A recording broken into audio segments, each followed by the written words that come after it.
Fiancez-vous. Bla bla bla, donjon, Zelda, il y en a des bons, il y en a des mauvais, et c'est les mauvais qui sont nuls.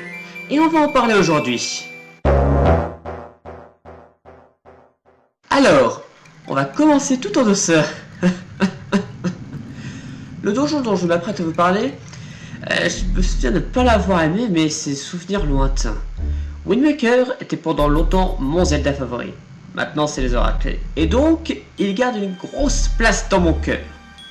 Cependant, je me souviens que les bois défendus, c'est caca. Du coup, j'ai regardé les anciennes vidéos d'Abricoulerne pour bien m'en souvenir, donc bon. Comme ça, j'ai l'air calme, mais à l'intérieur, je me dis... Ta gueule! Donc, je vais vous demander un minimum de considération.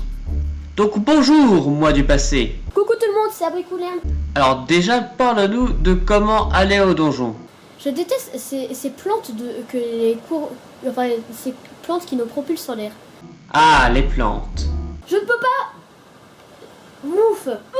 Et le vide. Alors, je n'ai rien contre la feuille mojo et le système de plantes propulsives et de la tornade, mais déjà on laisse tomber. Je dois me concentrer pour éviter tous les pillates. Il y a des pillates, on laisse tomber. Celle où on affronte le mini-boss, il n'y a pas des racines comme ça. Des pièges, on laisse tomber. Enfin, en général, les donjons sylvestres, et Titi, abonne-toi, sont pas bien durs, mais là on parle du second donjon et c'est de la daube. La mécanique se base sur des portes verrouillées par des machins sensibles aux noix, aux bombes et à l'objet du donjon, ainsi que la boue bizarre et des énigmes surtout basées sur la survie et pas très dur. Tout dans ce donjon est offensif, donc... Mais tu as fermé ta gueule! J'aime beaucoup quand les pop-up se répondent entre eux. Bref, ce donjon est une torture fleurée.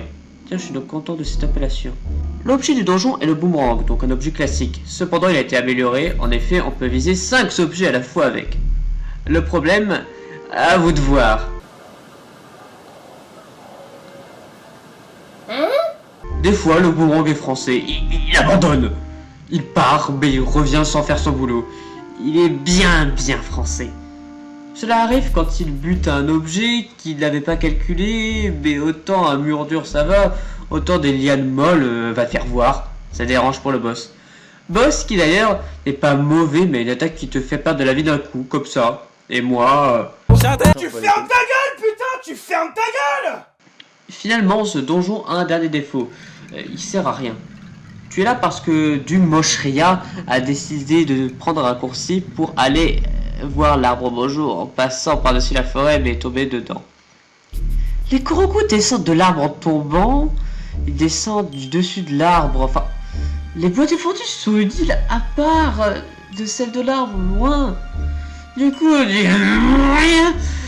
tu as fait un détour et non un raccourci. T'es beaucoup trop chiant. Y a pas d'autre mot. Si, y a con aussi. Je vais dire un truc que je vais dire pour beaucoup de numéros. Je n'ai pas beaucoup de souvenirs de Link's Awakening, bien que ce soit le dernier Zelda auquel j'ai touché. Mais je me souviens que la cave aux clés, du genre j'ai galéré à y aller. En fait c'est ça, c'est un troll.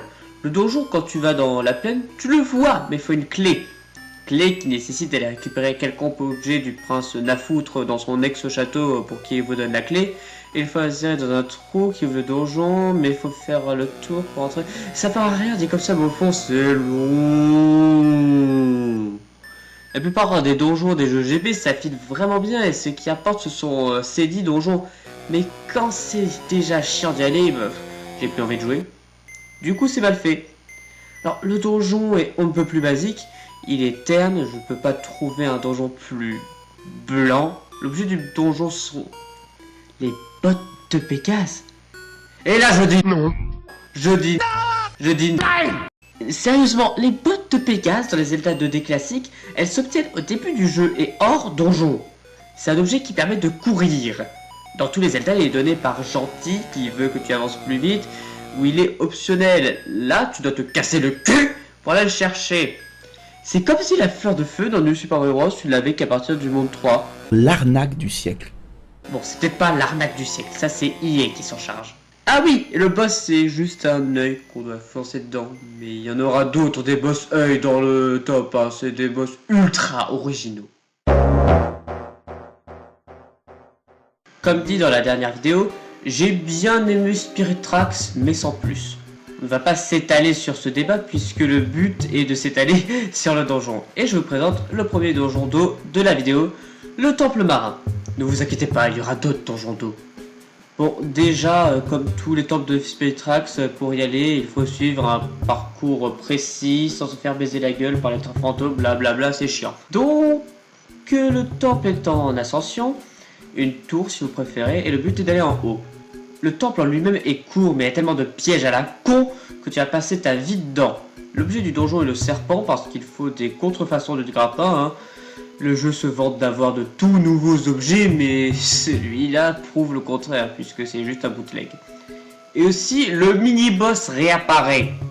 Alors, le mini-boss, c'est un ours de la peste. Enfin, c'est pas le problème, mais il apparaît à chaque fois que tu perds. Normalement, un mini-boss, c'est pas censé réapparaître. Imaginez le machin. Et finalement, le boss, c'est...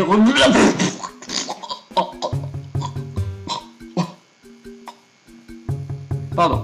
Le boss est dégueulasse. Je sais bien qu'on ne va pas affronter des copes de Mrs. Grey dans celle-là. Mais quand même, là, je sais même pas qu'est-ce que c'est censé être. Je pense que c'est censé être un poulpe de plante.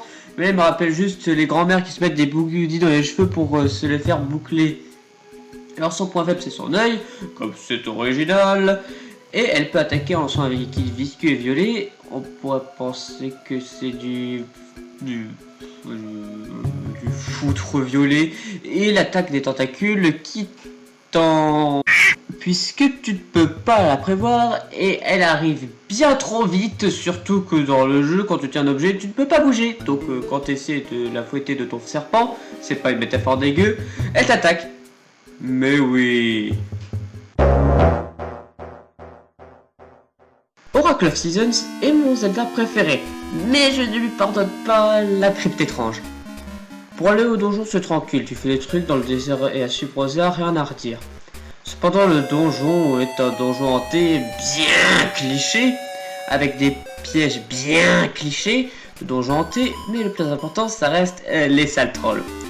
Du genre, il y a des salles avec des torches qui s'éteignent progressivement, et si elles s'éteignent toutes, tu reviens au début. Sympa, non? Dans ce jeu, quand tu meurs, tu reviens au début du donjon, donc cette salle est une bombe à retardement. Mais tu peux la stopper en battant le mini-boss qui est deux pots, P-O-E, et le but est de les tuer avec la lumière allumée, sinon elles sont invincibles. Oui, c'est comme un des ganimes dont je vous ai parlé la dernière fois. L'objet du donjon est la cape de roc qui te permet de sauter et planer. Le donjon se finit sur... Mais à vrai, hein, sur 2 étages, et le boss est Gleok, le dragon à 2 têtes cracheur de feu. Quand vous tuez une tête, elle s'envole et une fois les 2 têtes tuées, miracle, dragon squelette qui crée des séismes à éviter en volant et qui vous fonce dessus. Oui, c'est la maison des horreurs. Il faut bien passer par là. Le temple de l'Ocarina of Time. Musique bien, au début, mais elle a une boucle si petite qu'elle finit par fusionner avec ton ADN. Les ennemis sont casse-couilles et au mauvais endroit. Les énigmes sont relous, les pièges sont horribles. Le donjon se base sur l'eau qui monte et qui descend, très original. Et j'avais précisé que le donjon est un putain de labyrinthe aquatique. Vous ne pouvez pas savoir le nombre d'heures qu'on y passe dedans. Dans Ocarina of Time, les donjons sont longs, mais tu sais où aller. Là, c'est le flou total. Je vais pas m'étaler, l'objet du donjon est super papa. Et le mini-boss est Link Emo et le boss une boule. Les boules. Ne me remerciez pas pour cette blague. Phantom Hourglass, c'est le pot-au-feu des Zelda. Ils ont pris tous les trucs qui marchaient, ou non, et ont fait un jeu entier. Ah oui, c'est un pot-au-feu rapide. Et le donjon dont je m'apprête à vous parler est une daube. Mais vraiment. Le navire fantôme, déjà ça commence bien niveau nom. Donc le navire fantôme est un navire fantôme où le but est de sauver les 3 sœurs de cette fille. Les filles sont au fond de la cale et tu dois les ramener en haut. Problème, elles te suivent et si elles se font attaquer par le moindre monstre, elles reviennent au début et tu dois tout te retaper. Même si tu étais près de la sortie.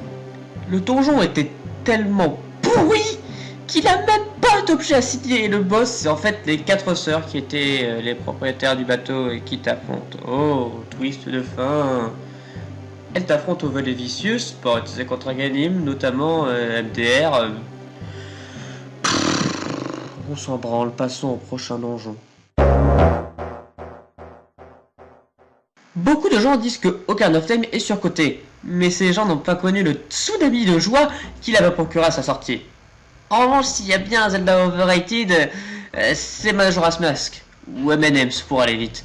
Je résume, M&M's c'est un Zelda apprécié des gens pour ses nombreuses creepypastas, alors qu'en fait le jeu utilise quasiment tous les mêmes modèles qu'Ocarina of Time. Le jeu est court et ils ont rempli le jeu de quêtes annexes pour rallonger la durée de vie. Le jeu est bâclé, c'est l'Ocarina of Time du pauvre, mais c'est pas le sujet. J'ai parlé du temple de l'eau, dont on dit bien souvent du mal. C'est justifié, mais je ne vois pas pourquoi on ne se moque pas de son cousin ayant 3 chromosomes 21... Ah oui, c'est vrai. Ma mère m'a toujours interdit de taper sur les handicapés. Le temple de la Grande Baie est un temple de l'eau version artificielle. Et je vous rappelle... Quoi? Circuit sur une route arc-en-ciel artificielle avec des passages sur des stations spatiales. Ils ont osé détruire la magie de la route arc-en-ciel. Ils ont osé finir un Mario Kart par une station stellaire. Les trucs artificiels, c'est de la merde. Alors la musique, on ne va pas se mentir, c'est pourri, elle se répète ultra rapidement, il n'y a pas de ligne directrice, au moins le temple de l'eau avait une certaine mélodie charmeuse, là c'est... Bam bam bam bam bam bam bam bam bam bam. Le temple, comme son cousin, a un putain de labyrinthe d'eau, mais là, il y a du courant, donc des fois tu te trompes et tu peux pas revenir dans la mer, donc tu fais un tour de manège. Un problème survient. De la M&M's, la lune va s'écraser sur le monde. Donc tu dois te dépêcher de finir le donjon, sinon c'est game over. Sympa.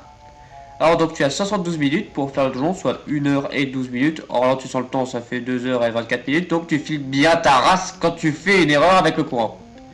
Je ne vais pas m'arrêter sur les boss qui sont Gros Noneuil et Tarpo.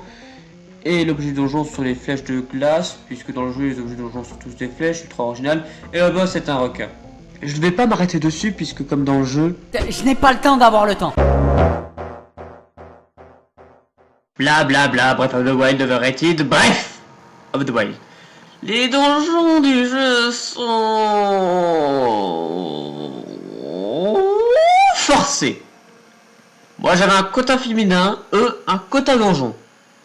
J'aurais pu mettre tous les donjons dans la vidéo, mais j'aurais fait des répétitions. Rapidement, Vamedo et Varudania se bâclent comme le développement de M&M's, Varuta est un donjon de l'eau labyrinthique, et Badaboris est un enfer. Le truc dans ce donjon, c'est qu'il y a 3 roues dans lesquelles vous êtes et vous les faites tourner. Ça paraît simple, mais vous devez aller dans 5 points du donjon pour trouver le boss. Et je vous jure, j'ai passé ma journée sur ce donjon tellement que c'était un enfer. Des fois, j'avais l'impression de cheater pour arriver à certains points tellement que c'était dur. Le boss est un fils de schlag, il va aussi vite que Flash McQueen et t'électrocute à mort. Pléonasme, je sais. Bon, l'avantage c'est qu'à la fin, tu sauves la best waifu, Urbosa. Ah, matez-moi ces murs. Je n'ai pas beaucoup de souvenirs de Link to the Past, je l'ai fini dans mes souvenirs 2 fois, mais voilà. Il y avait 3 candidats pour être le pire donjon du jeu, mais avant, petite intro. Les donjons de Link to the Past sont très bien faits, mais se ressemblent tous et ont la même putain de musique de merde qui fait « Donjon qui fait peur ». Les candidats étaient le Temple des Ténèbres, je sais, le nom est ultra cliché, le Bourbier Souffrance, qui porte à moitié bien son nom, ce n'est pas un bourbier, mais c'est une souffrance, et puis je me suis souvenu du Palais des Glaces. Ah, pas celui de Versailles, malheureusement. Le Palais des Glaces a déjà une musique de merde répétitive. Il glisse, les ennemis en tirent profit, il y a plein de trous avec la glace qui glisse, sinon ce n'est pas drôle. Et j'ai fait le donjon sans la baguette de feu. Bon, déjà je mérite la Légion d'honneur, mais vous voyez. J'étais excité de faire les donjons dans un ordre anarchique, et j'ai décidé de finir par la forêt de squelettes, car c'est mon donjon préféré. Grâce à erreur. Tous les ennemis de glace, je devais les tuer avec le meilleur de feu qui coûte beaucoup de magie. Je suis con, mais le donjon est horrible, puisqu'en fait c'est un die on retry. Tu meurs tellement de fois que tu recommences encore et encore. Et cette fois-ci, ce n'est pas la musique qui fusionne avec ton ADN, mais en fait tout le donjon entier. Et le boss c'est un gros non-œil encore.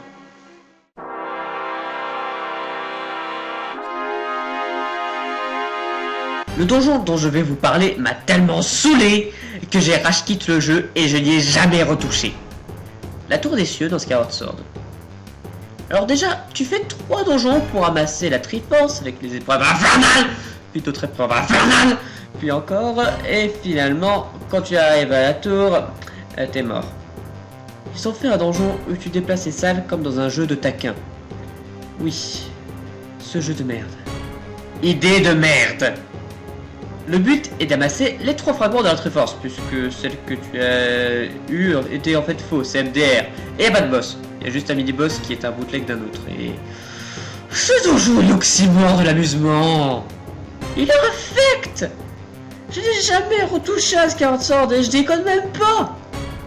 Donc, je vous donne juste un conseil. Le suicide est une bonne option. Non, pas celui-là, celui-là. Ne faites pas la tour du ciel ou vous mourrez. Voilà, la vidéo est finie. Likez, partagez, abonnez et surtout, mettez des bonnets.